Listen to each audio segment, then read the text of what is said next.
আমি যখন এই স্কুলে পড়াতাম তখন আমি ফার্স্ট ইয়ারের ছাত্রী, মানে আমার সাথে স্টুডেন্টদের গ্যাপ ছিল ওই 5-6 বছরের আর কি।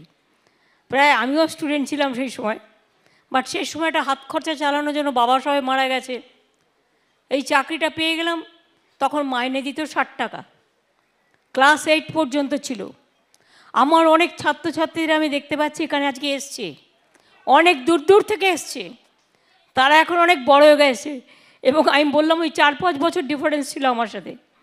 আমি first year, second year, third ইয়ারে যখন পড়ি তখন আমি সকালবেলায় কলেজ করে এসে এখানে পড়াতাম, আর ছাত্রছাত্রীরা আমার কাছে সবচেয়ে বেশি মার্কস পেত, এই জন্য ওরা আমায় খুব ভালোবাসত। আমার আজকে খুব প্রতিমার কথা মনে পড়ছে, স্বদেশদা প্রতিমা। তারাও তখন আমার থেকে অনেক সিনিয়র ছিল, আমি ওদের মধ্যে সবচেয়ে ছোটো ছিলাম। টিচারই করতো, শান্তা ছিল, সবিতাদি ছিল। তারা হয়তো অন্য জায়গায় চলে গেছে, বাট একদিন এ পাড়ায় ছিল, এ পাড়ারই নাগরিক ছিল। আমি তাদেরও আজকে শ্রদ্ধার সাথে স্মরণ করছি। খুশিদি বলে একজন ছিলেন, কই এসেছে সে? আচ্ছা, এখনও হয়তো নেই, বা আচ্ছা মারা গেছেন। অনেক সিনিয়র ছিলেন, আমার মনে আছে তাদের কথা।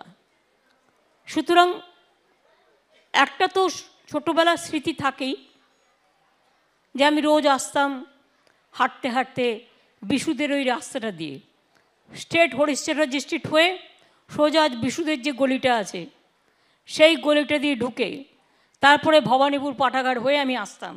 সেই জন্য অনেকে আমাকে বলে তুমি এত রাস্তা চেনো কী করে? তাহলে আমি রাস্তা চিনব না তো কে রাস্তা চিনবে? আমি সমস্ত রাস্তা অলি গলি চিনি। তার কারণ হচ্ছে এইভাবেই তো কাজ করা শুরু, প্রতিদিন আসতাম। সুতরাং আমার এটা একটা ডিউটি ছিল যে এটাকে দেখা। মাঝে মাঝে এসে খবর নিতাম, শোভনদাকে জিজ্ঞেস করতাম, শোভনদা স্কুলটা চলে?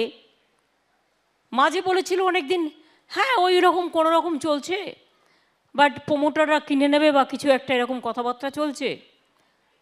তারপরে আমি 2-3 বছর আগে ববিকে নিয়ে পুজো ভ্রমণে বেরিয়েছিলাম। আমি ববিকে জায়গাটা গাড়ি থেকে দেখালাম, গাড়িটাকে থামিয়ে, আপনারা কেউ জানেন না। আমি দেখিয়ে বললাম, শোন এই মাঠটায় পুজো দেখছিস না, এ পাশে একটা ছোট্ট বিল্ডিং ছিল, দোতলা, আধ ভাঙা, 3টে রুম ছিল মাত্র, খুব ছোট্ট। তো এইটাতে জানিস তো আমি একসময় পড়াতাম, কিন্তু স্কুলটা আমি শুনছি চলে যাবে, স্কুলটার অস্তিত্ব নেই আজকে। নতুন করে কিছু ভাবা যায় কি? নতুন করে কিছু করা যায় কি?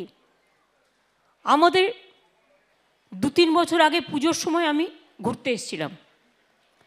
ঘুরতে এসে আমি ববিকে বললাম, ববিকে নিয়ে আমি ঘুরি পুজোর সময়, তার কারণ ও আমাকে চেতলা টেতলাগুলো নিয়ে যায়।